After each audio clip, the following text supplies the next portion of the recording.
Hello and welcome. My name is Kristen McMahon, and I have the privilege of serving as the president of the Robert H. Jackson Center in Jamestown, New York. We envision a world where the universal principles of equality, fairness, and justice prevail. The Jackson Center's program theme this year is accountability, the role we have. And we are focused not only on democracy and democratic institutions around the world, but also the role that individuals and organizations and businesses and our government entities play in this process, as well as how that participation needs to be active, whether you believe that change needs to happen or that everything is on the right path. And these are not new thoughts. I feel like I say this every year. Robert H. Jackson wrote and spoke on democracy and accountability during his tenures as United States Attorney General, United States Supreme Court Justice, and the Chief U.S. Prosecutor for the International Military Tribunal at Nuremberg. We hope that all of our programs inspire you to have conversations with your family, friends, and colleagues, and to actively participate in civic organizations and civic life near you. For those of you watching this live, remember that you can ask your questions at any time in the Q&A section. And I would appreciate it if you would join me in welcoming Professors Matthew Steilen and Anthony Michael Kreis for this discussion. Matthew Steilen is professor of law and an affiliated faculty member in the Department of Philosophy, College of Arts and Sciences at the University at Buffalo. He teaches and writes in the areas of constitutional law and legal history, and his central research area is the development of legal institutions and ideas. At UB, he has taught constitutional law, federal courts, administrative law, complex litigation, and civil procedure, as well as seminars on administrative history and the history of the common law. His articles have examined judicial review, due process, royal prerogative, presidential powers of non-enforcement, and constitutional conventions. He holds a JD from Stanford Law School and a PhD in philosophy from Northwestern University. Anthony Michael Kreis is a nationally and internationally recognized expert in constitutional law, the history of American democracy, and American political development. He teaches constitutional law and employment discrimination at Georgia State University College of Law. Much of Professor Kreis's research focuses on the relationship between American political history and the development of law over time.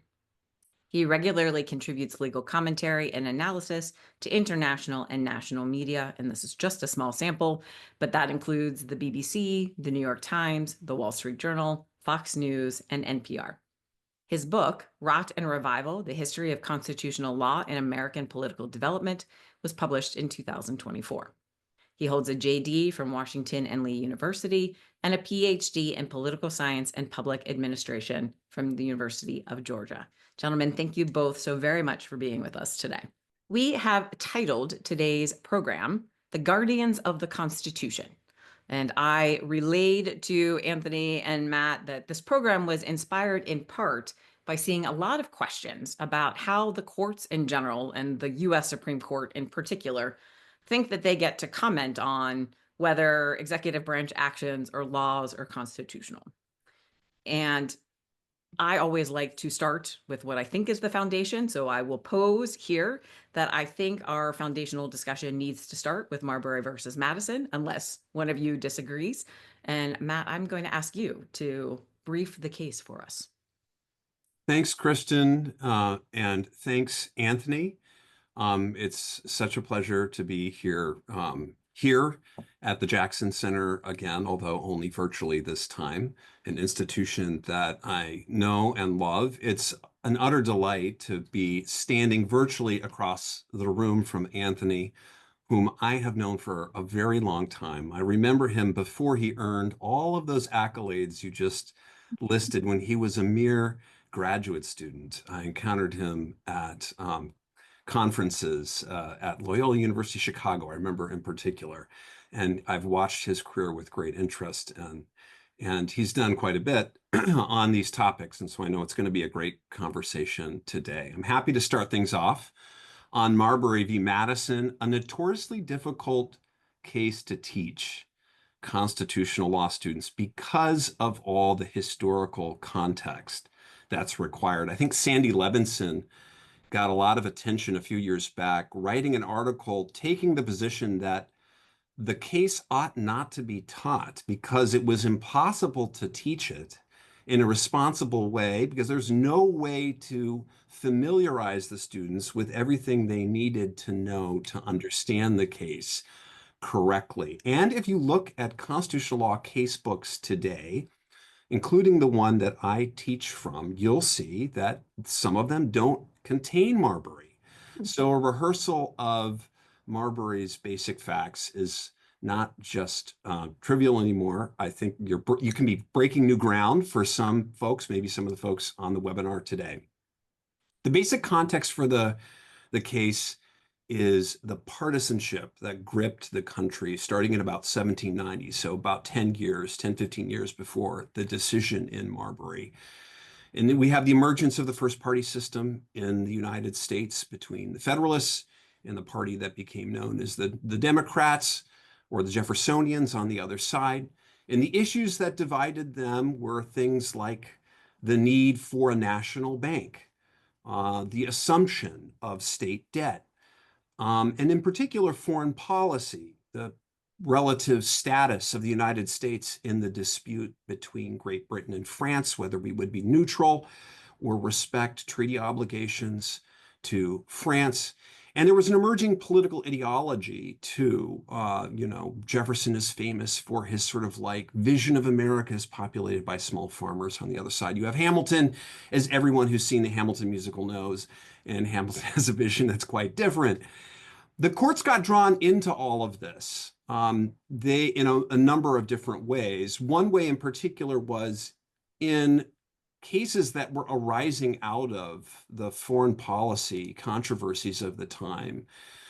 Federal courts started to give these highly partisan jury charges in which they lectured the jury about support for Federalist administration of John Adams.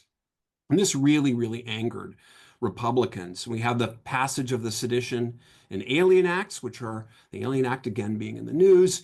And the federal courts got drawn into the use of the Sedition Act to stifle political speech and political dissent against the Federalists.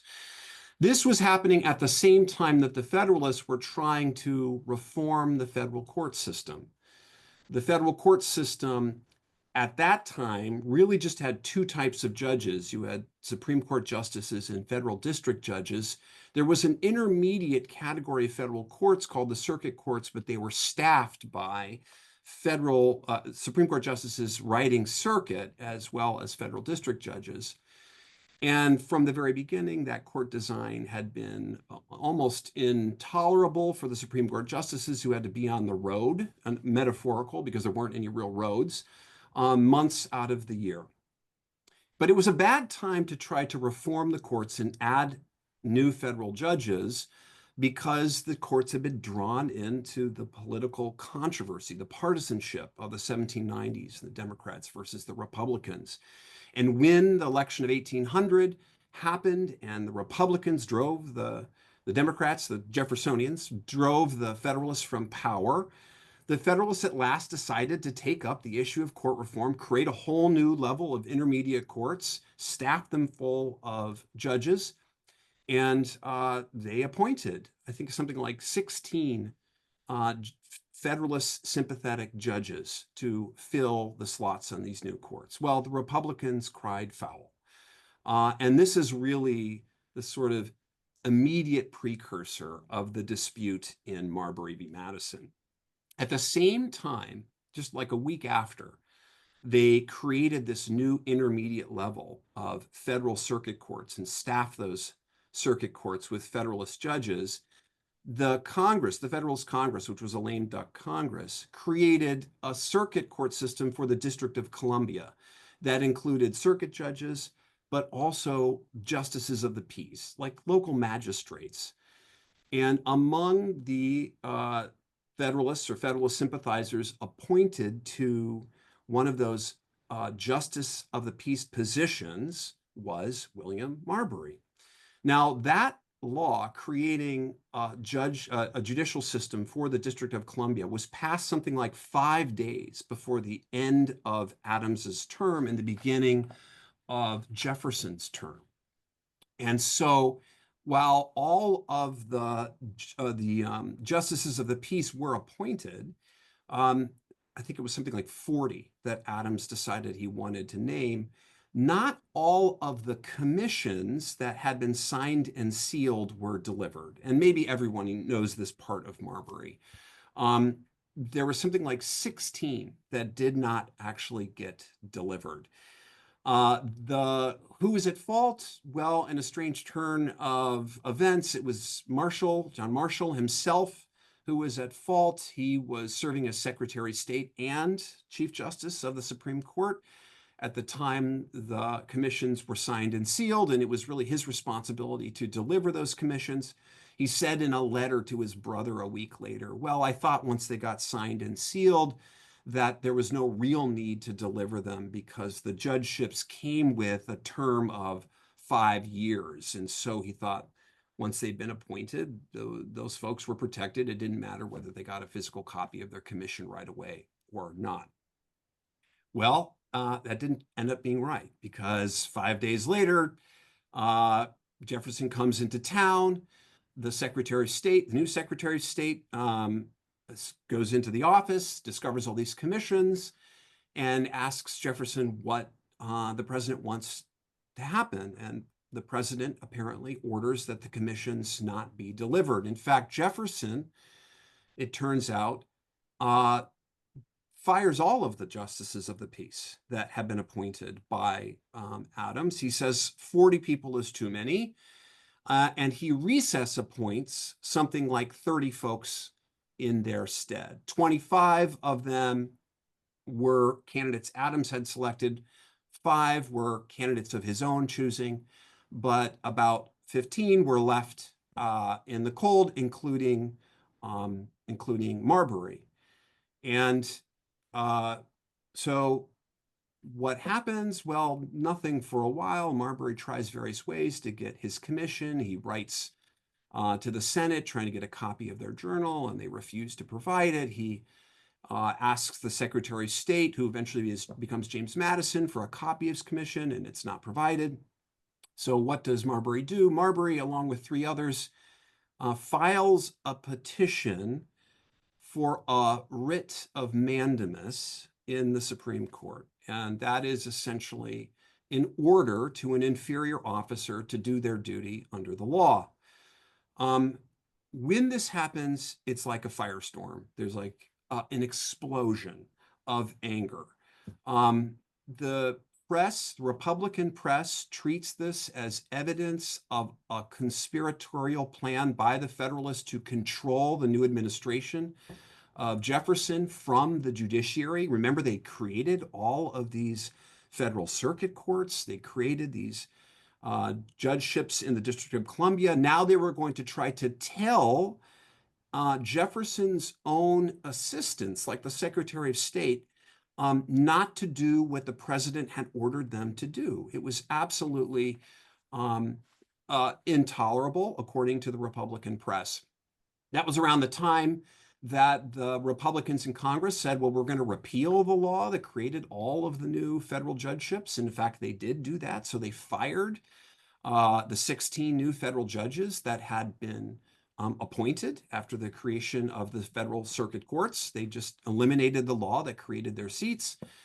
And they threatened to impeach federal judges, including Supreme Court justices like Justice Chase. Another thing they did is they canceled an entire term of the Supreme Court. So this order to the Secretary of State to explain why he was not delivering the commission to Marbury, the Judicial Commission to Marbury, appointing him Justice of the Peace, that case couldn't be heard for an entire year because the court wasn't sitting. Well, a year passes. The justices are sitting on their hands. They're worried about the Jefferson administration engaging in wide-scale impeachments, fundamentally remaking the jurisdiction of the federal courts. So by the time the case unfolds, the politics of the moment do not support judicial activism as we think of it today. Marbury is famous, or at least it was famous, 15 years ago, 20 years ago, for how Marshall avoided political, how he avoided blowback from the Jefferson administration. And the short of it is, because I know I've been talking for long, this is why Levinson said you cannot teach this case.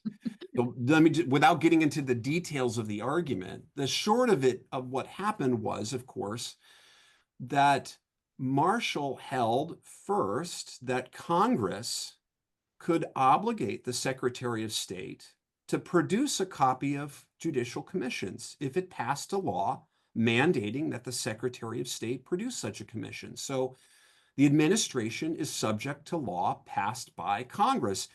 And if the president orders the secretary not to follow the law, it doesn't matter. The secretary still has to follow the law.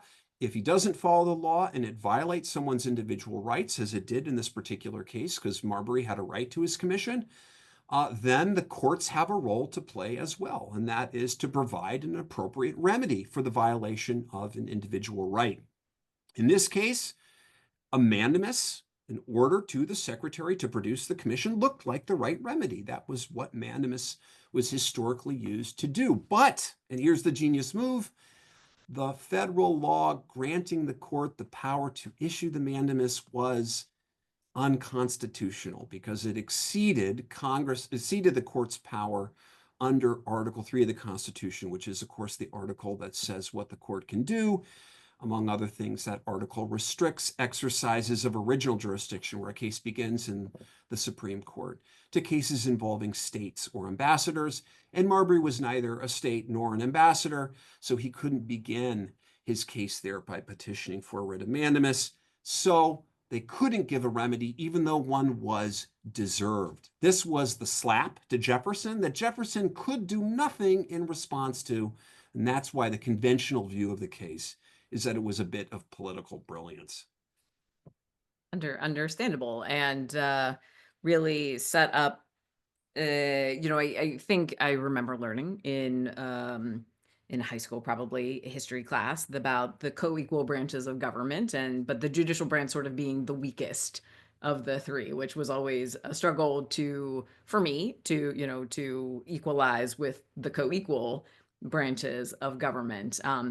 Matt, your conversation there also made me realize just how nothing has really changed in terms of the political processes and the court and the public's reaction and the legislative and executive branch reactions to things, which I want to turn to Anthony a little bit about for this as well, in that since you have studied sort of the arc of legal development in regard to this, are there particular pain points that you see in this arc? Are there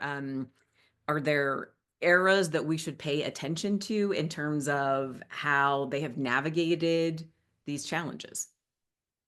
Yeah, so first of all, thank you, Kristen, for hosting this, and to Matt for those very kind words. I appreciate that very much. I will echo something that I think Matt just said about teaching Marbury versus Madison, which is the first thing I say to my class, and I only get to it around day 3 or 4, which surprises people because they expect it to be day 1. But when I get to it on day 4-ish, I say, I hate this case. I hate teaching this case. This is a terrible case to teach. And in part, it's because I think what Chief Justice Marshall was doing unnecessarily constrained the meaning of the Constitution and the text of the Constitution by restricting Congress's ability to expand original jurisdiction. But the other thing, of course, that's really important is that Marbury is not the first iteration of the concept of judicial review, right? There are other cases, particularly there's a notable case out of Virginia a few years before, which reflects this principle of judicial review. And even the colonists were used to the concept of judicial review because their laws could not be repugnant to the laws of England, and there was a process for review of that as well. So this idea of, right, reviewing laws for consistency with some kind of fundamental law was not new by the time we got to Marbury. And the other thing that tends to be done with Marbury is people celebrate it as some kind of neutral, apolitical decision, right? Judicial independence, when it really reflects, I think, as Matt really ably described, in many respects, it reflected a capitulation by Chief Justice Marshall to avoid, a head-on conflict with the President of the United States. And so there's a lot of, I think, sidestepping and maneuvers that Marshall did in order to get the outcome that he could get his maximum ideal outcome from, without really doing much in terms of threatening the court's power.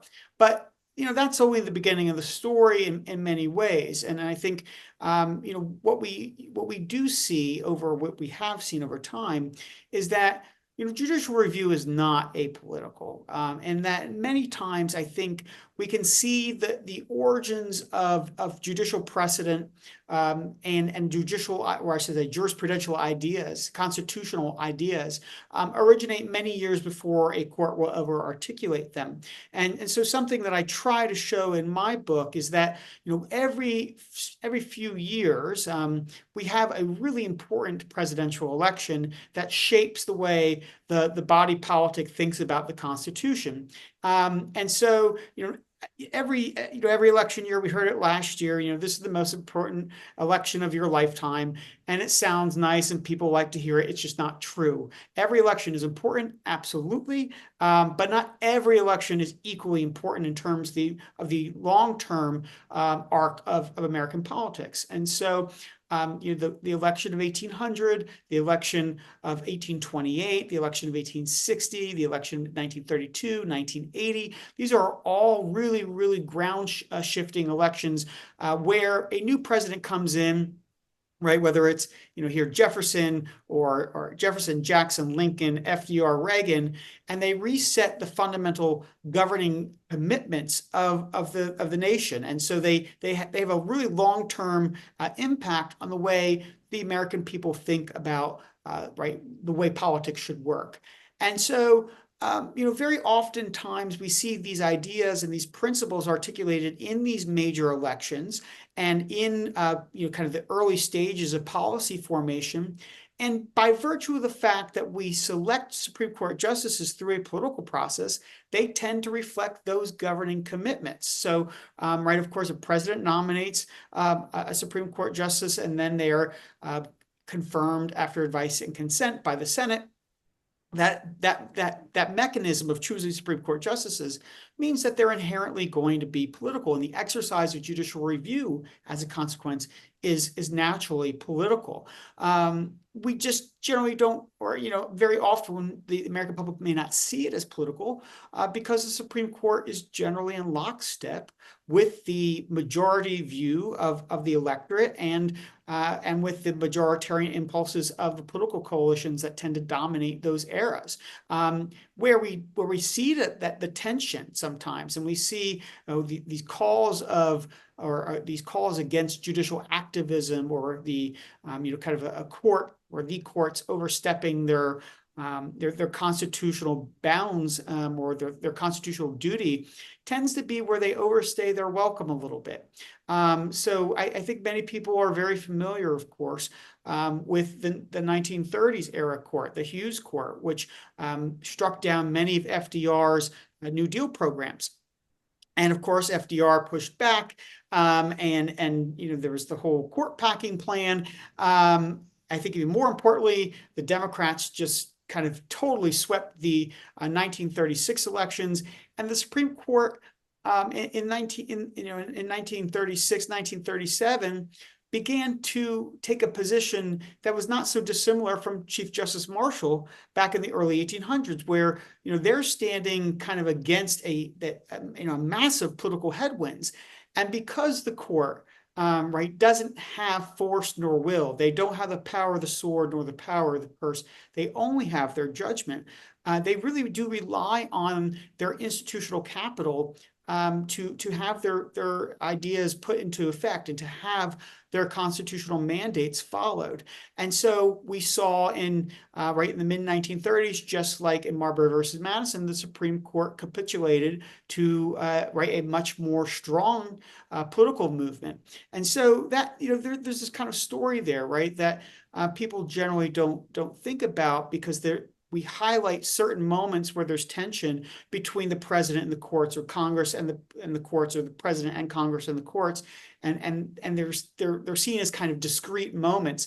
But the court's role has always been, again, political, by virtue of the fact that judges are selected by political mechanisms, and judges are also people, right? And we often, I think, lose the fact that judges live in the world that we also live in. They read the news, they're affected by ideas, they socialize with other people, and so they are going to be byproducts of their time just as anything else. And so very oftentimes, contrary to what people get told, or used to be told a lot, that courts are always counter-majoritarian, that they always and very often and generally work against popular opinion and majority views. It's actually quite the opposite. Most of the time, the Supreme Court, the federal courts, operate in lockstep with dominant political coalitions. They operate consistent with the majorities of the public and the voting electorate's views. And it's very rare. It's the rare exception where they're doing a lot of work against the kind of majoritarian political impulses of the day. I am reminded that Robert H. Jackson published a book in 1941, just a few months before he steps onto the court. I believe it was published in January of that year, called The Struggle for Judicial Supremacy. And I confess, my own personal struggle is trying to imagine an attorney general of today writing such a book. But the gist of the book, and I of course will recommend that everybody read it. It's hard to find. I'm not going to lie about that, but it's definitely out there. He was leery of the court putting itself in the role of lawmaker because it upset this balance, and I think for him also because the court is not as close to the electorate as the legislative branch is, and even the executive branch are supposed to be. And I mentioned this to you both. I struggle with that a little bit as well, given his time on the court and the cases that came up during that time, as to how he reconciled some of what he wrote in The Struggle for Judicial Supremacy with some of the cases that the court opined on. And so I do want to talk about a few of those. Anthony, I take your point as well. I think when I think through discussions on the court, the Warren court was considered, and the Burger courts were considered activist courts. There were billboards about impeaching Earl Warren, and the pre-1937 court was considered behind the times, and really trying to stymie what President Roosevelt was trying to do. When Chief Justice Roberts was in Buffalo recently for the 125th anniversary of the Western District of New York, his fireside chat with Judge Villardo touched on the fact of how the justices can't incorporate public opinion into their interpretive stances. That should not be on their radar at all. And so I think a question is, that feels unrealistic to me, given what you just described, but also the arc of the history of the court, as it seems to be. So how for those of us who are interested in either agreeing with the court or saying, hey, I think the court is going down the wrong track. Are there arguments to be made about how much of public sentiment should be incorporated into their decisions? Anthony, I think I'm going to start with you on that one. Yeah. So I think, of course, nobody would want, and we should not want, a court, right, putting polls out in a field, and being guided by that specifically. That would be, right, just kind of a complete, I think it'd be an anathema to what a court should be, right, to do that kind of work. But of course, judges are, right, again, they're part of society. They don't escape the kind of experiences that every other citizen on average experiences. They're not shielded from the news. They attend cocktail parties. They go to baseball games. They have friends and family that they interact with, right? They are consumers of society just like everybody else. So despite the fact that they're not taking the pulse in a formal way, they're certainly right, that they are certainly part of the mix. And so, for example, I think about somebody like Justice Powell. So Lewis Powell, right, was one of the members of the court who voted in Bowers versus Hardwick to uphold the state of Georgia and their bill, or the state of Georgia's law, which banned sodomy. And many years later, he expressed regret for that decision, in part because he learned, that he had a gay clerk, right? And so there's a kind of, right, that's an experience, right, that many other people have, and they learn from that kind of experience. Right, judges and justices are not shielded from that kind of learning experience either. I think very often, about cases like Youngstown, right, or I think about things like Korematsu, right. These are really big cases from the kind of New Deal era, and the justices were making decisions fully aware of the impact and the environment in which they were working. And we can talk about this later, but that kind of knowledge of their time and their place in history and in society was bleeding in through many of those opinions. I think Justice Jackson, for example, in Youngstown, right, which is a case about executive power, talks a lot about the experience of fascism and looking back at some of the lessons from the 20 years before the case was decided about how executive power should or should not be wielded, and maybe the lessons we should learn from that. So, right, that's just one example of how judges and justices, right, they're not isolated from the rest of the world. They are learning about the world just as much as we are, and so that's going to naturally flow into their reasoning and into their opinions. And I think that's a good thing, right? We want judges and justices to be part of the real world. We want them to understand the reality in which they're operating. But what we don't want them to be, I don't think, is subject to every whim of a president or the pressures of every member, Speaker of the House, or whatever social movement props up, because they do need to be able to stand back and say no sometimes, right? To say, no, that's wrong. No, that's against the precedent. No, that violates our history and our tradition.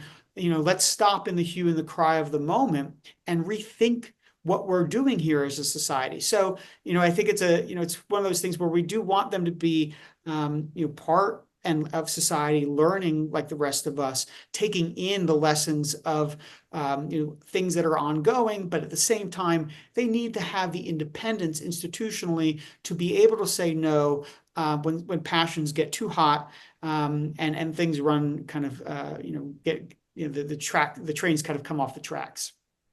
Absolutely. Before we move into some of the cases of today, Matt, I want to bounce back in history a little bit to some of your research. And this tickled me a little bit that sort of early on in American history, there was very much an emphasis on gentility and politeness. And that was seen as the mark of good breeding and the mark of intelligence. And in a corollary to that, resolving disputes within the courts was seen as the polite way to resolve disputes, whereas resolving disputes by creating laws around them was messier and could be violent. And when we take our interns on a tour of the Capitol each year, they're shown the seat in the Capitol where Charles Sumner was rapped on the head during some potentially or some very divisive discussions pre-Civil War. And so just, that I think that's also part of our American history that doesn't get a whole lot of understanding. We think it's people standing in a chamber and discussing things without all of that. So in an era where politeness is really equated with the proper way of behaving, and therefore some fairly politically divisive issues were steered to the courts versus towards the legislatures, what were some of the repercussions of that? Well, just building on some of Anthony's comments, courts can only do so much. They're limited in the tools that they can avail themselves of to solve social problems. They work within a fairly rigid and well-defined universe, the sort of universe of the legal methods of a high court. And so it places a kind of limitation on their ability to solve divisive social problems. But there was, around the time of Marbury, and for many years after, appetite to steer matters into a court for resolution when they seemed in other institutions to be intractable. And this encouraged courts to do some of what Anthony is talking about with respect to public opinion. Courts, again, for all the reasons he mentions, cannot operate in a vacuum. The justices, the judges who make up courts, obviously come from the same walks of life, more or less, as other lawyers and many other people, and are subject to the same kinds of pressures and sources that, influences that other people are. So, they have to work the way other people work, and that means that they're going to take account of the kinds of considerations and worries that other people have when they write an opinion. If they wanted to solve a divisive social issue, if they want to be persuasive, then they're going to take account of what public opinion is on a particular topic. I mean, they're speaking to us. They're trying to persuade us using the tools available to a court of law. And so they're thinking about what is persuasive to their target audience and the kinds of consequences that their opinion might have for the people who will be subject to that opinion. So in the time that Marbury was decided, there was a lot of anxiety about democracy. I mean, there still is today. But then democracy, in the sense of truly widespread political, sort of widespread control over the political process, was new. I mean, the folks who could vote up until the Jacksonian period were basically property-owning white men. And in that period between about 1800 and 1830, you have rapid expansion of the electorate, which poses a fundamental challenge to the world of the genteel elites who revolted against Great Britain and set up the states and set up the federal government and expected to dominate politics for many years to come. Those folks tended to like judicial resolution of controversies because, again, it was rigid and it sort of looked backwards. It used settled forms. When it changed things incrementally, just a little bit. There's a political value attached to that, which we call the rule of law. And of course, Justice Robert Jackson is one of the great defenders of the rule of law. And so there's a role of courts to play in ensuring that when we do change, we change in ways that are sort of like incremental, small, respecting all of the consequences that change has for the people who are affected, that is respectful of sort of the existing world of law and our Constitution, our constitutional values. So that was the idea behind manufacturing legal controversies in order to resolve divisive political issues. But it just ran aground eventually, first on federalism and then on slavery. There's no way of resolving the kinds of disputes that arose out of the American system of race slavery as it developed in the 1820s and 1830s in a court of law. And you see really pretty pathetic and destructive efforts by the court to do that in cases like Prigg v. Pennsylvania and eventually in Dred Scott, where Chief Justice Taney rejects a narrow resolution of Scott's lawsuit in favor of trying to resolve once and for all the status of Black folks under the United States Constitution in what becomes a symbol of their subordination that's taken by everyone in the North and many others to be fundamentally unsupportable, intolerable. Anthony brought up earlier the Lochner era, which is just an interesting contrast to draw here too, because you have there an effort by the court up until the 1937 switch in time that saved 9. You have an effort by the court to honor sort of old limitations in the law on legislative invalidation of contracts, legislative nullification of contracts, you might call it. So the court is essentially striking down progressive legislation aimed at bettering people's lives because of the effect it has on legal instruments. This looks again like an effort by the court to do something that it fundamentally is incapable of doing. I think I would draw a contrast with the effort that the court makes in Marbury.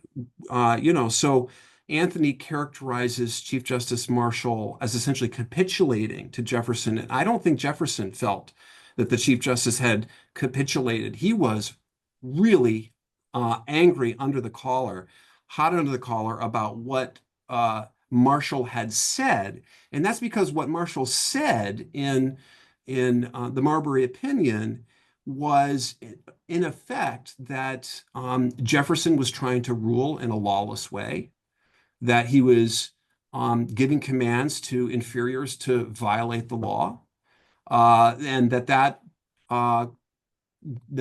basically couldn't be acceptable in a government, what he called a government of laws and not of men. This is again something that Jackson picks up on many years later.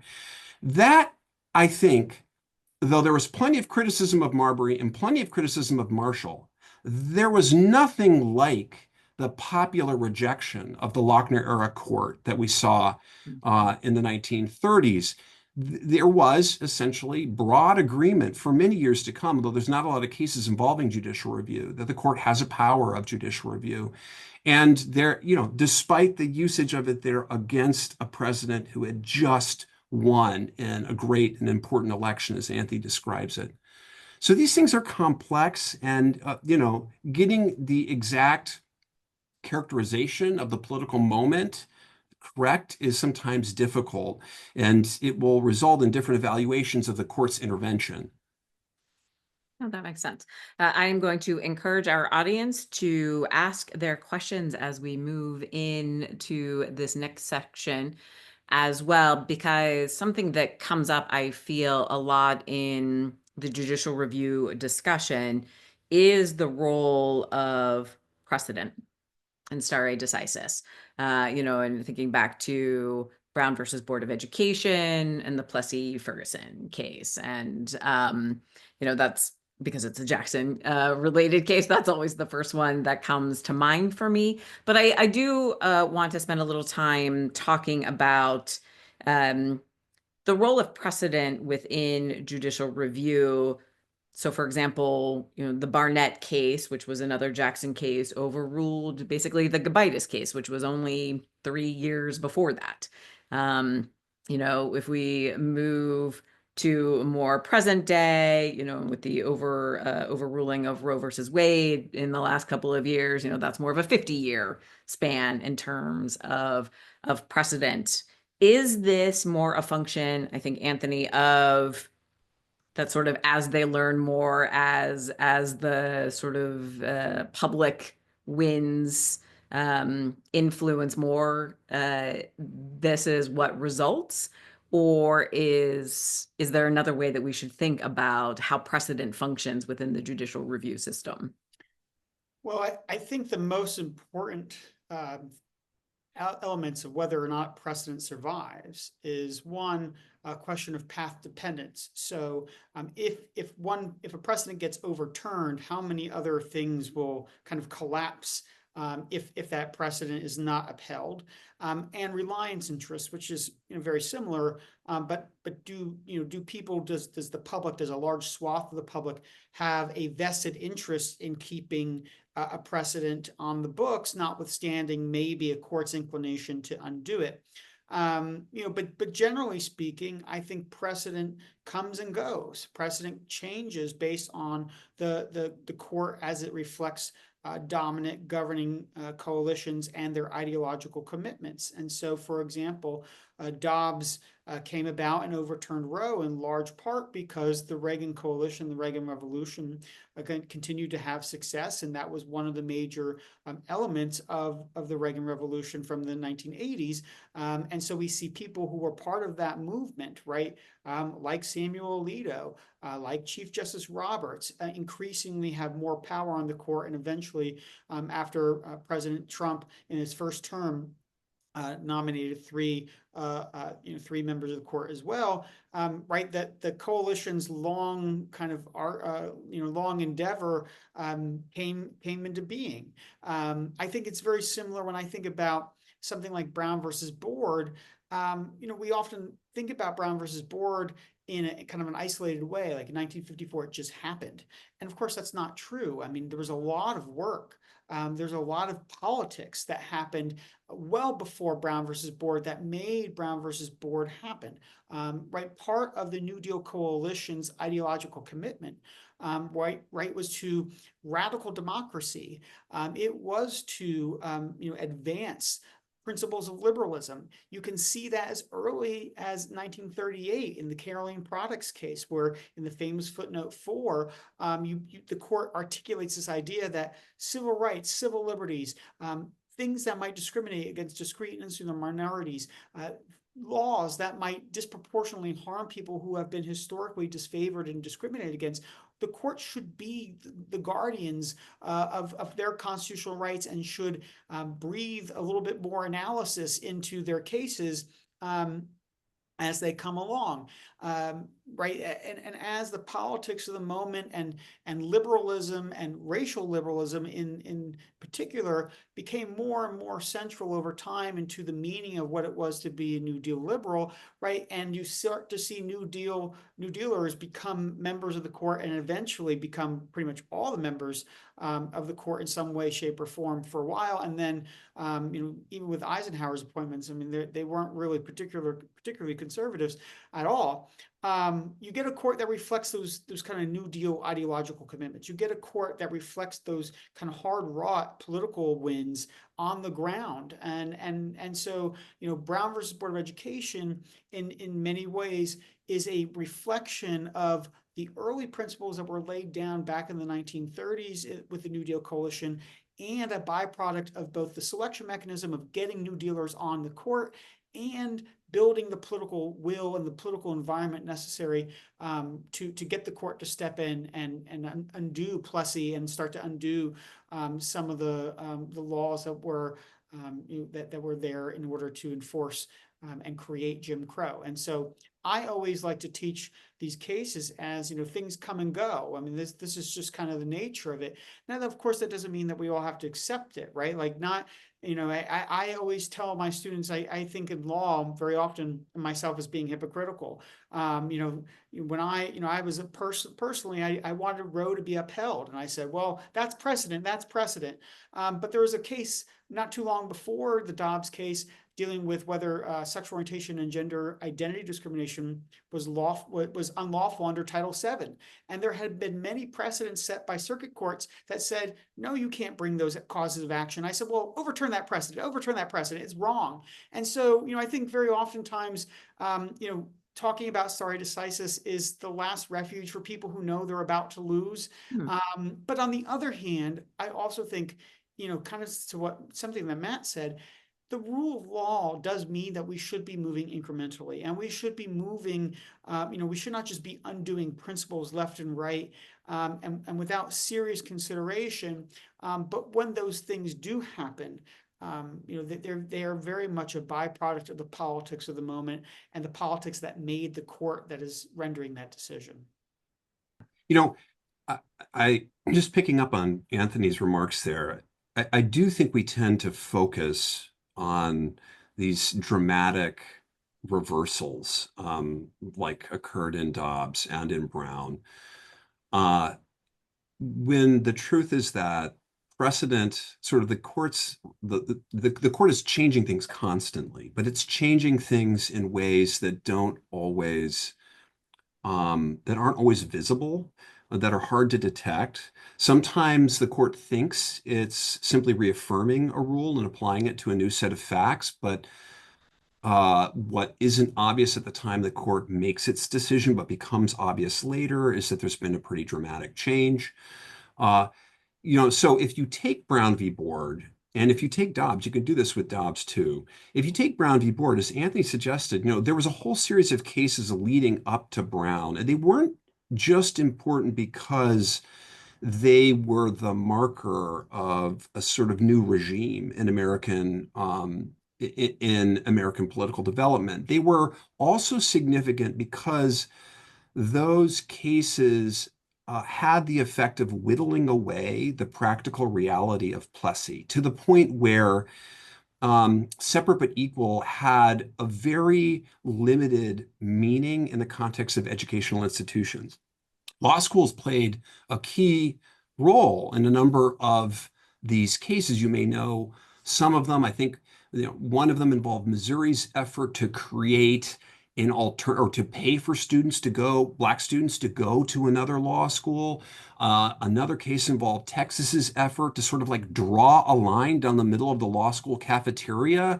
So they had both Black and white students in the same building, but on different sides of the building. The court is striking those down as not in effect being equal over time. So by the time you get to Brown v. Board, the meaning of the Plessy rule in the educational context is limited. What makes Brown special, I think, is the opportunity that Warren takes to sort of, first of all, renounce Plessy and renounce the separate but equal standard, but also to articulate sort of a concern for the well-being, as he sees it, of Black pupils and for the stigmatic injury that they suffer under segregating regimes. And so you have a sort of a bit of symbolism, a statement, a profound statement by the court rejecting the earlier system. That's in itself is important apart from the practical lay of the land. So we focus on Brown v. Board.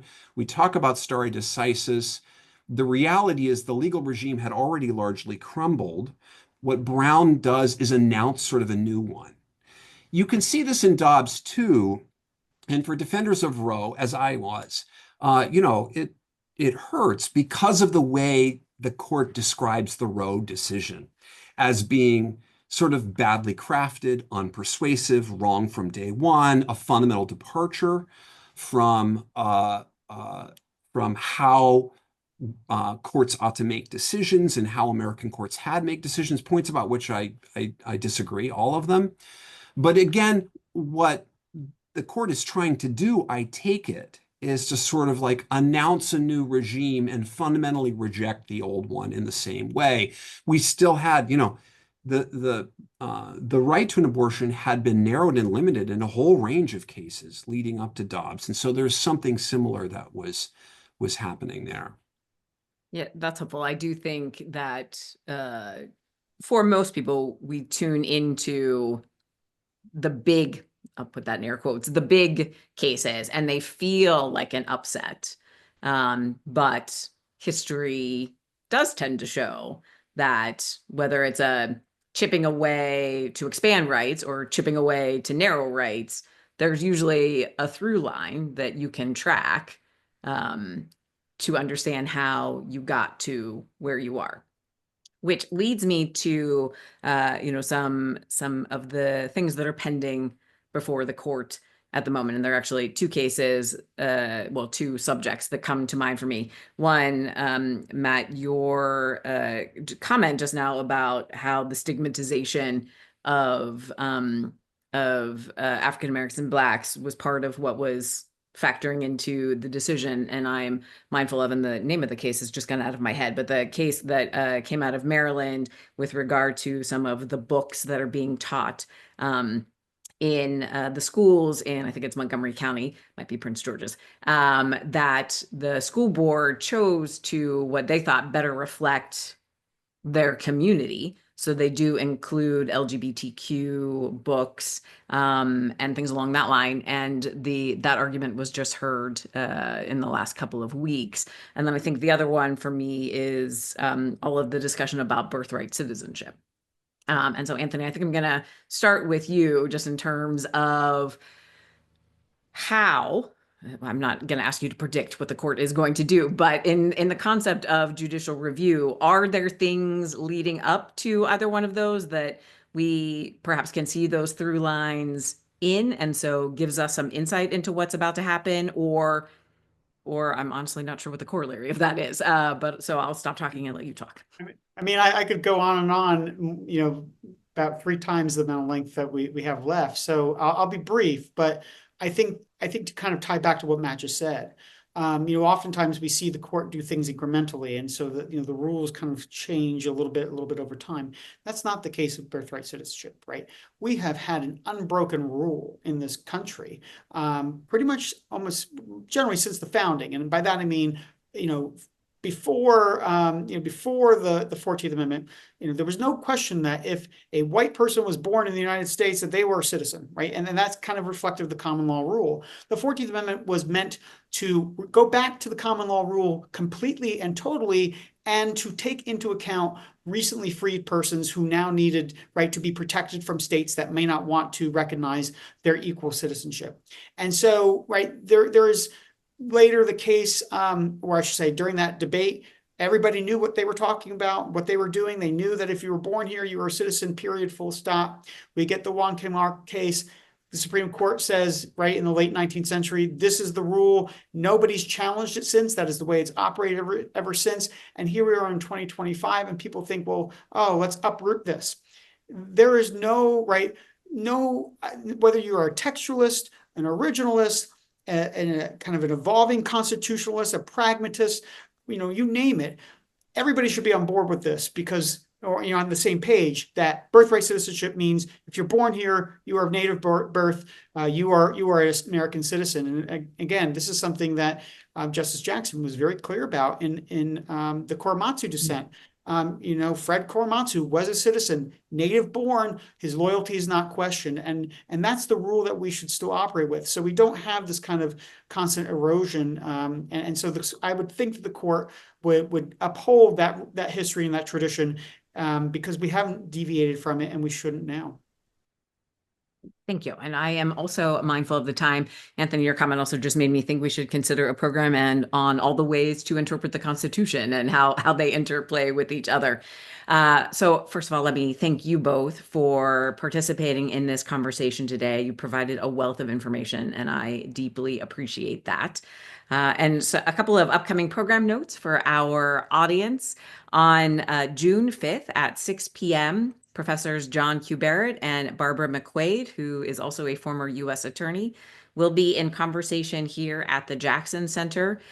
We've titled the program The Department of Justice Now and Then, or Then and Now, since we'll start with Jackson's version of the Department of Justice. We encourage those of you who are able to join us in person to do so. The Q&A for that program will only be with our in-person audience, and there also will be a book signing here at the center following that particular program. And then just a week later, on June 12th, also at 6 p.m., We are hosting our Al and Marge Brown lecture, which features Leon Carroll Jr., who co-authored, along with the actor Mark Harmon, a book called The Ghosts of Honolulu, which focuses on the first Japanese-American NCIS agent and the hunt for spies in the aftermath of the bombing of Pearl Harbor. There will also be a book signing after that event. So really encourage you to join us in person for that. Please see roberthjackson.org/events for more information on this program, on these programs, as well as all of our programs. And Anthony and Matthew, thank you so very much for joining us today. You. Thanks.